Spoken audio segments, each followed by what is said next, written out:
Praise the Lord. जय मसीह सभी को, और ख़ास करके हमारे ट्रू वाइन परिवार के लोगों को और सभी देखने वालों को मैं विश्वास करता हूँ आज के संदेश के द्वारा आप सभी आशीषित ज़रूर होंगे, क्योंकि परमेश्वर के जीवित वचन में हमारे लिए कुव्वत है, ताकत है, चंगाई, शांति और बरकत है। और मैं विश्वास करता हूँ आप सब लोग खैरियत हैं। खास करके हमारे ट्रू वाइन परिवार के सारे लोग, मैं परमेश्वर को धन्यवाद देता हूँ और आप सभी लोगों के लिए प्रार्थनाएं लगातार जारी है। भले कि कलीसियाएं बंद हैं, और मैं ये भी विश्वास करता हूँ सब अपने अपने घर में प्रार्थना में, वचनों में और आराधना में आप लोग बने हैं। समय की बर्बादी ना करते हुए चलो हम वचन की ओर जाएंगे। और आज का शीर्षक है अपने ज़िंदगी को झटकना। अपने ज़िंदगी को झटकना, यही आज का शीर्षक है। और आज का ये शीर्षक प्रेरित पौल की ज़िंदगी पर आधारित है। और आप लोग जानते हैं प्रेरित पौल के बारे में, वो मसीह यीशु का एक वफादार शागिर्द रहा। पौलुस प्रभु यीशु मसीह के जीवन बदलने वाली शक्ति का एक वफादार गवाह था। जिस दिन पौलुस की मुलाकात उस दमस्कस के रास्ते पे मसीह यीशु से हुई, उस दिन से उसने अपनी ज़िंदगी को पूरी तरह से मसीह यीशु के हाथ उसने समर्पित कर दिया। पौलुस अनुग्रह के सुसमाचार का एक शक्तिशाली उपदेशक बना। और कलाम कहता है पौलुस प्रभु यीशु के लिए एक वफादार शहीद के रूप में ने अपने जीवन को व्यतीत किया। और यदि आप प्रेरितों के काम 27वां अध्याय का यदि पहला वचन यदि आप पढ़ेंगे, प्रेरितों के काम उसका 27वां अध्याय, पौलुस और अन्य बंधुओं को इताली ले जा रहे थे, क्योंकि पौलुस सुसमाचार सुनाता था, परमेश्वर का पैगाम लोगों तक ले जाता था। इसी गुनाह के वजह से उसको न्यायालय ले जा रहे थे, और वो जहाज के द्वारा जा रहे थे, और उसके साथ ढेर सारे गुनाहगार और कैदियां उस जहाज के अंदर थे। और जैसे कि जहाज के सफ़र शुरू हुई और कुछ दूरी के बाद पौलुस को ये पता चला कि शायद खुदावन के रूह ने पौलुस से बातें की, क्योंकि उस जहाज को एक बड़ी आफत आने वाली उस समंदर में। कलाम कहता है प्रेरितों के काम का 27वां अध्याय का 10वां वचन, पौलुस ने कहा, सज्जनों, मुझे ऐसा जान पड़ता है कि इस यात्रा में विपत्ति और बहुत हानि केवल माल और जहाज की नहीं, वरन हमारे प्राणों की भी होने वाली है। क्योंकि प्रेरित पौल जो खुदावन का बंदा था, खुदावन के रूह ने प्रेरित पौल को बता दिया कि भविष्य में क्या होने वाला है। और इसी तरह से खुदावन ने जो कुछ भी पौलुस को बताया, पौलुस ने हर एक को वहाँ बताया, पर उनमें से किसी ने पौलुस की बातें नहीं सुनी। और कलाम कहता है पौलुस के कहने के अनुसार यदि आप पढ़ेंगे प्रेरितों के काम 27वां अध्याय का 14वां और 15वां वचन, एक बड़ी आंधी उठी और जहाज हवा के सामने ठहर ना सका, और वो समंदर के बीच में था वो जहाज, और बड़ी आंधी आई और वो जहाज से टकराने लगी और उस बड़ी आंधी के सामने, वो बड़ी लहरों के सामने वो नाव टिक नहीं पाया। कलाम कहता है, यदि प्रेरितों के काम 27वां अध्याय का 18 वचन यदि पढ़ेंगे, कलाम कहता है उन्होंने जहाज में जितने भी सामान थे उसे उठाकर उन्होंने समंदर में फेंक दिया, और ये सोचकर यदि वो जहाज का बोझ थोड़ा हल्का हो जाए तो वो अपनी सामर्थ्य के द्वारा उस जहाज को अपने नियंत्रण में करेंगे, पर ये करने पर भी वो असफल रहे। फिर भी उस जहाज को वो काबू में कर नहीं पाए। हम आगे जाते हैं, प्रेरितों के काम 27 का 22 और 23। और उसी वक्त कलाम कहता है, पौलुस को स्वर्गदूत ने कहा,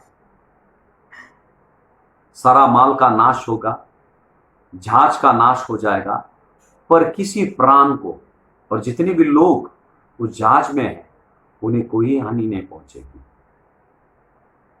ये स्वर्गदूत ने पौलुस से कहा। और जैसे कि जहाज आगे जाने लगी, कलाम कहता है जैसे पौलुस ने कहा उसके अनुसार ही वो जहाज टूटने लगी और बिखरने लगी। और ऐसी स्थिति में कलाम कहता है सब के सब सही सलामत उस किनारे तक पहुंच गए। माल का नष्ट हो गया और उस जहाज का भी नष्ट हो गया, और किसी प्राण को हानि नहीं हुआ, और सही सलामत सब लोग तैरते हुए किसी औजार का सहायता के द्वारा वो किनारे तक पहुंच गए। और जिस स्थान पे वो पहुंचे, जिस किनारे पे वो पहुंचे, उस जगह का नाम मिलीता था। और वहां जैसे कि पौलुस और उसके साथी उस किनारे पे पहुंचे, वहां कुछ जंगलियों की झुंड थी, और मौसम इतना खराब था कि लगातार वर्षा हो रहा था, और वहां इतनी ठंड पड़ी हुई थी, और उस समंदर से वो तैरते हुए उस किनारे तक आए। प्रेरितों के काम 28वां अध्याय का 2 वचन कहता है, वहां के जंगली लोग को इन पौलुस और उसके साथ जो ठंड और बारिश से कांपते हुए देखकर उन्होंने वहां आग सुलझाया। पौलुस और उसके साथी पूरी तरह से भीगे हुए थे, और उस स्थान में काफी ठंड था, और जितने भी वहां जंगली लोग थे उनको पौलुस और उनके साथियों पर तरस आई। कलाम कहता है वहां उन्होंने एक आग सुलझाई ताकि उस आग के द्वारा उनके जिस्म को गर्म और नमी पहुंचे। और कलाम कहता है जैसे कि उन्होंने वहां आग को सुलझाया।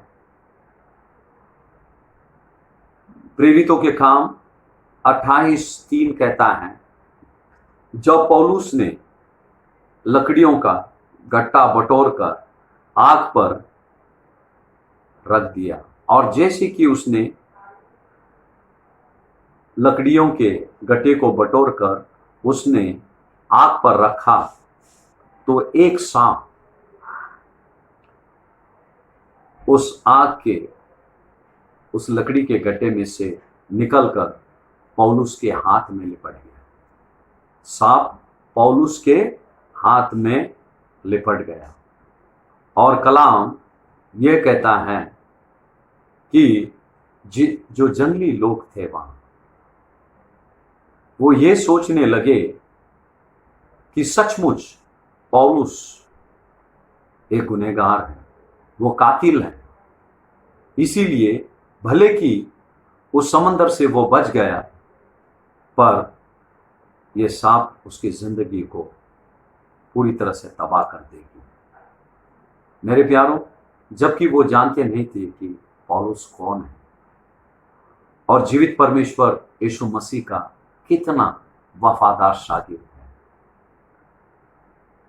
और जैसे पौलुस के बारे में ये लोग जंगली सोच रहे थे, आपकी जिंदगी में भी ऐसे कोई जंगली लोग हैं जो आपके बारे में गलत सोचते हैं, गलत विचार करते हैं।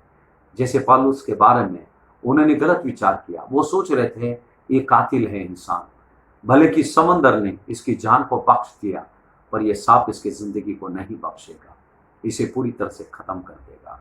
इसी तरह से हम जब मसीह के पीछे चलते हैं और उसके वचनों के अनुसार जिंदगी जीते हैं, और जब हम पर विपत्तियां आती हैं, संकट मुसीबत आता है, लोग हमारी आलोचना करते हैं, वो सोचते हैं हम कातिल हैं, हम पापी हैं, और विभिन्न प्रकार के शब्द वो हमारे लिए इस्तेमाल करते हैं, हमारे पीठ के पीछे हमारी निंदा करते हैं। और जैसे कि पौलुस के बारे में की गई, पर उनको पता नहीं था कि पौलुस कौन है।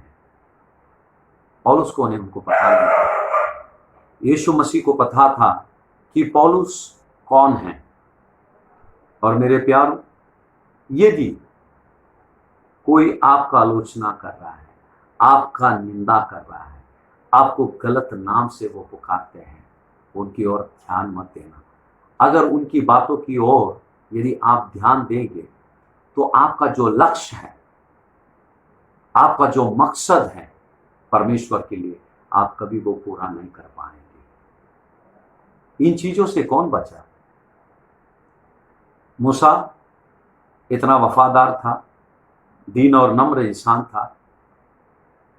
इजरायली उसकी आलोचना कर रहे थे, जिनके लिए वो दिन रात प्रार्थना में वक्त बिताया करता था, मध्यस्थी करता था उनके लिए, और उनकी कमी घटियों को परमेश्वर के सामने रखता था। इजरायली ने मूसा को भी नहीं बख्शा। और रहा सवाल यीशु मसीह का, उसने कभी खुद के लिए जिया नहीं। अंधों को आंखें दी, लंगड़ों को चलाया, मुर्दों को जिलाया उसने, टूटे हुए दिल पर उसने मरहम लगाया, त्यागे को उसने गले से लगाया, फिर भी उसे भी लोग ने नहीं बख्शे। ना जाने किन किन शब्दों से लोगों ने उसकी आलोचना की। मेरे प्यारों, ये मत समझना जब हम एक वफादार जिंदगी जीते हैं, हमारी वफादारी हमारे लिए एक ढाल बनकर कोई मुसीबत हम तक आने नहीं देगा। ये गलत है। जब हम खुदावन के सच्चाई के रास्ते पे चलते हैं, जैसे कि पौलुस चल रहा था, फिर भी लोगों ने उसकी आलोचना की है, पर यह याद रहे, भले कि लोग आपकी आलोचना करें, आपकी निंदा करें, पर उन निंदकों में आप नहीं रहना चाहिए। आपने किसी की निंदा नहीं करना चाहिए। किसी की परिस्थिति, किसी का टूटापन, किसी की बीमारी देखकर हमने ये अनुमान नहीं लगाना चाहिए कि ये इंसान पापी है और इस बीमारी के, इस परिस्थिति के वो काबिल है। हमने कभी वो चीज करना नहीं चाहिए मेरे प्यारों। इसी तरह से पौलुस के साथ ये चीज हो रहा था, पर कलाम ये कहता है, अय्यूब ने कहा, अय्यूब के पत्र में, उसके किताब में 14वां अध्याय का पहला वचन कहता है, मनुष्य जो स्त्री से उत्पन्न होता है वो थोड़े दिनों का है और दुख भरा रहता है। हमारी जिंदगी थोड़े दिनों के लिए है और हमारी जिंदगी दुख से भरी हुई है। जो स्त्री से उत्पन्न हुआ उसकी जिंदगी थोड़े समय के लिए है, और वो भी थोड़ा समय हमारा दुख से भरा हुआ रहता है। यदि हम यूहन्ना का 16वां अध्याय का 33वां वचन पढ़ेंगे, कलाम कहता है, खुदावन ने कहा कि मैंने ये बात तुमसे इसलिए कही कि तुम्हें मुझ में शांति मिलेगी। संसार में तुम्हें क्लेश होगा, परंतु ढाढ़स बांधो, मैंने इस संसार को जीत लिया हूं। खुदावन ने कहा इस संसार में हमें क्लेश होगा, हमें दुख होगा, लोग हमारी निंदा करेंगे, पर परमेश्वर ने कहा, यीशु मसीह ने कहा, तुम ढाढ़स बांधो क्योंकि मैंने संसार को जीत लिया है। खुशखबरी है कि नहीं हमारे लिए? तो परमेश्वर जो कहता है उसके वचनों पर हम विश्वास करके हमने हमारी जिंदगी जीना चाहिए। जो हमारी आलोचना करते हैं उनकी ओर तुम नजरअंदाज करो। हम हमारी नजर को, हमारे लक्ष्य को खुदावन की ओर हमने केंद्रित करना चाहिए।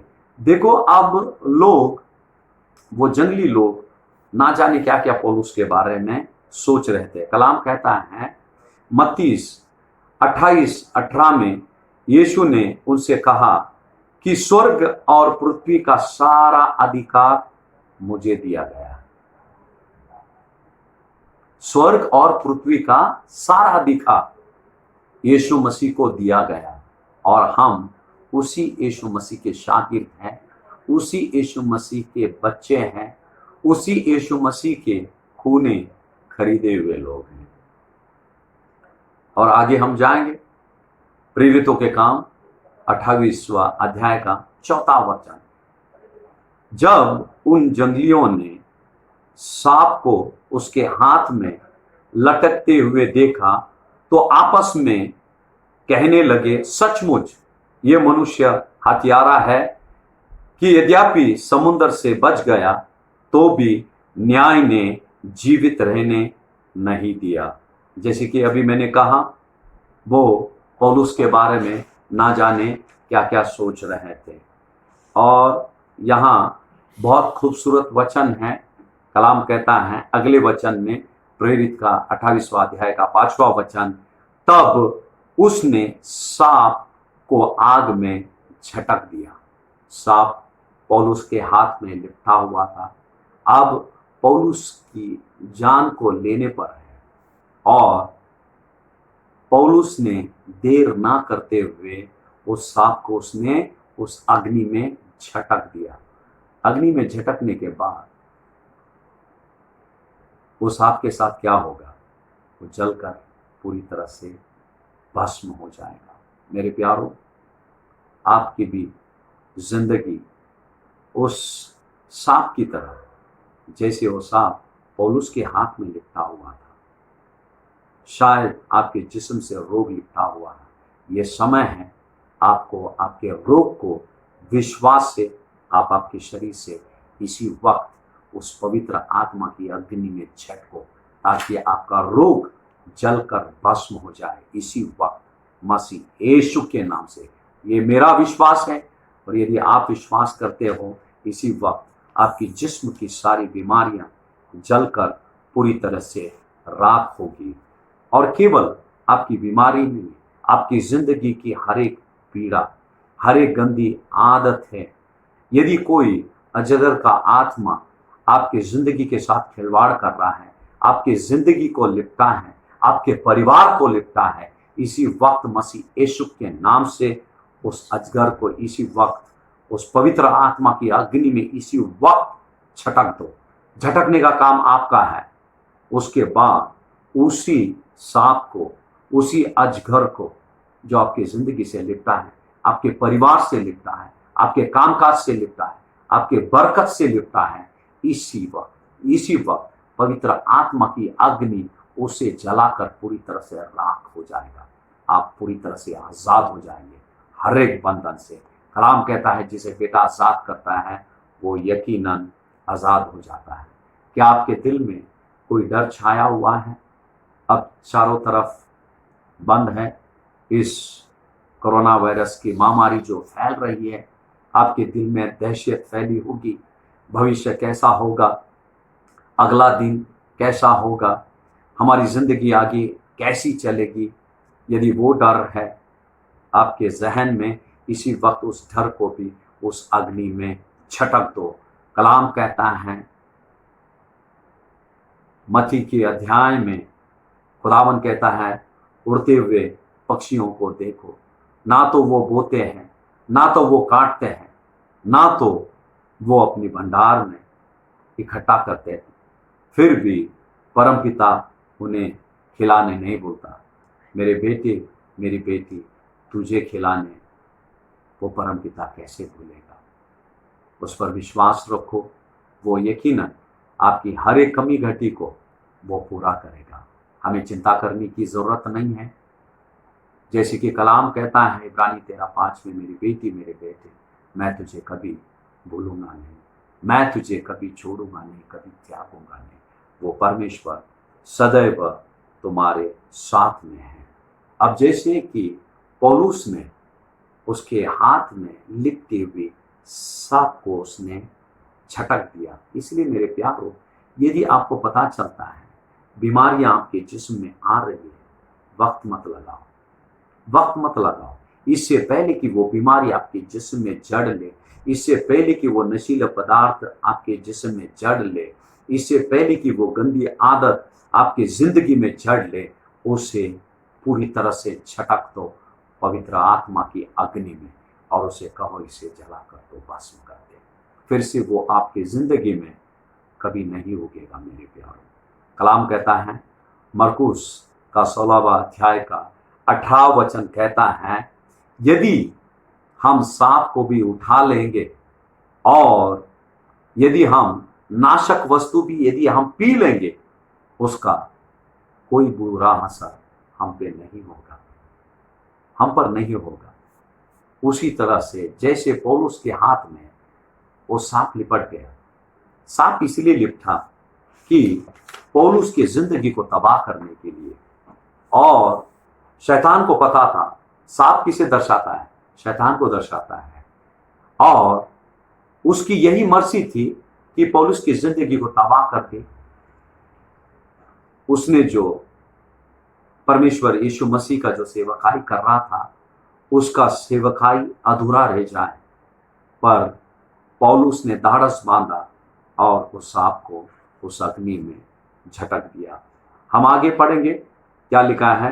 प्रेरितों के काम 28वां अध्याय का 6वां वचन में कहा है, वे बाट जोते थे कि वह सूझ जाएगा या एकाएक गिर के मर जाएगा, परंतु जब वे बहुत देर तक देखते रहे और देखा कि उसका कुछ भी नहीं बिगड़ा, तो और वे विचार करके ये कहने लगे कि ये कोई देवता है। अब देखो, जो जंगली लोग सोच रहे थे, वो सोच रहे थे अब ये सांप ने पौलुस को डस दिया है, अभी कुछ समय के बाद उसका शरीर सूज जाएगा, कुछ समय के बाद वो गिर जाएगा। और जैसे वो देखते रहे पौलुस के साथ ऐसा कुछ हुआ नहीं, और फिर वो कहने लगे कि सचमुच ये इंसान देवता है।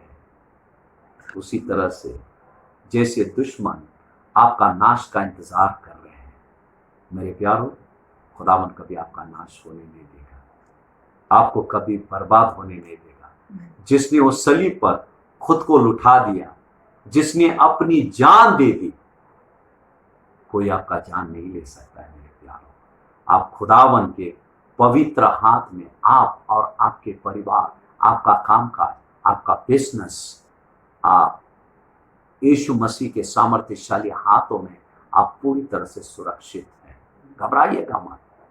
दुश्मन के सोच के अनुसार कभी तुम्हारी जिंदगी नहीं चलेगी, पर परमेश्वर की मर्जी के अनुसार ही तुम्हारी जिंदगी चलेगी। तूफानें उठेगी, सांप आएगा, लिपटेगा, सब कुछ करेगा, पर आपको डसेगा नहीं। अगर डस भी दे, आपके जिस्म में उसका जहर नहीं फैलेगा, क्योंकि आपके जिस्म में यीशु मसीह का जीवित लहू, पवित्र लहू दौड़ रहा है, और आपका ये जो जिस्म है पवित्र आत्मा का मंदिर है। आपसे भी ज्यादा उस जिस्म का फिक्र उस खुदावन को है, जो खुदावन आपके जिस्म के अंदर, मेरे प्यारों, वास करता है। तो कलाम कहता है, पहले वो सोचने लगे ये हत्यारा है और इसने मर जाना चाहिए। लोग सोचेंगे, इस परिवार का कब नष्ट हो रहा, ये कब तबाह हो जाएंगे। जैसे पौलुस के बारे में सोच रहे थे। कौन थे वो?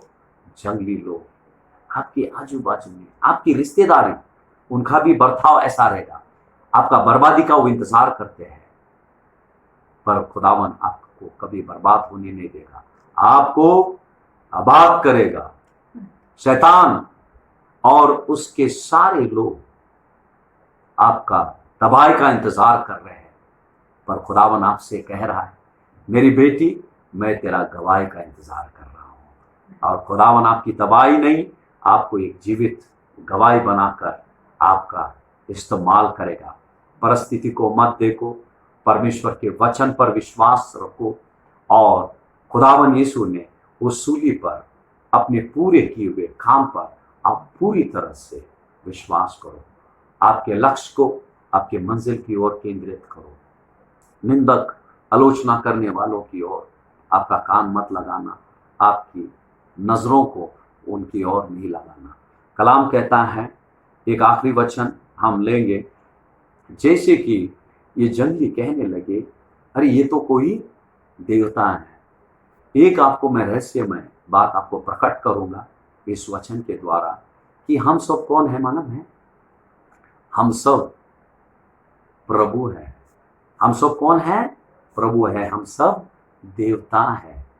कलाम कहता है, यदि हम भजन संहिता 82 का 6वां वचन यदि पढ़ेंगे, कलाम कहता है, मैंने कहा था कि तुम ईश्वर हो।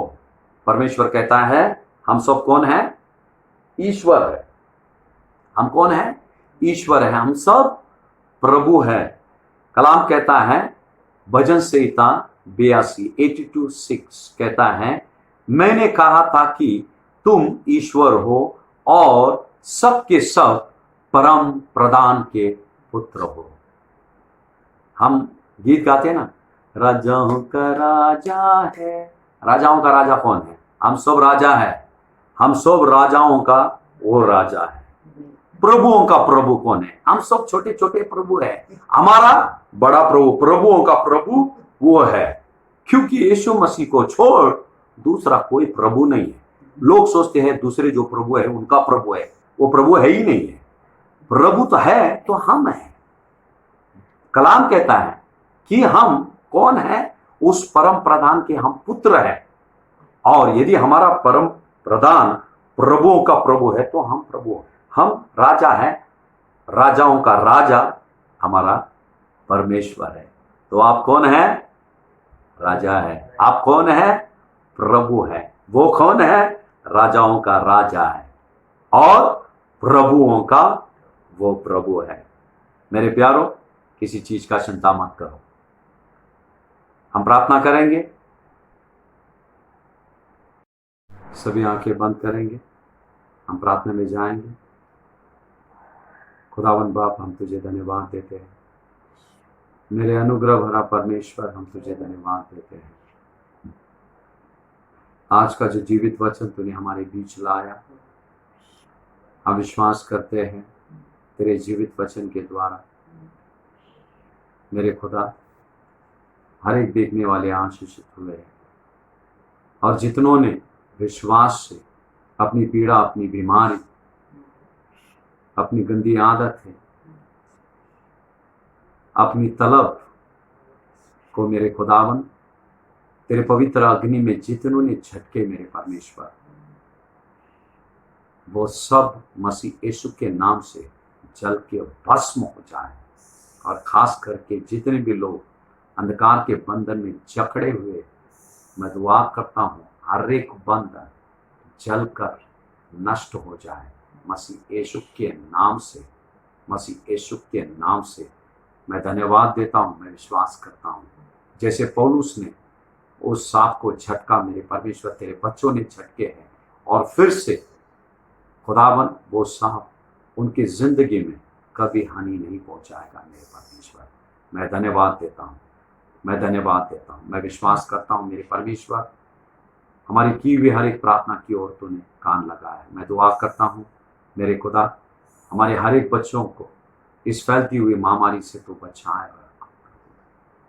इसी वक्त हमारी कलीसिया के मेरे खुदावन, हमारे ट्रू वाइन परिवार के हर एक बच्चों को तेरे पवित्र लहू में मैं भिगोता हूँ और उनके रहने के स्थान पे मेरे परमेश्वर तेरा लहू का मोहर लगाता हूँ।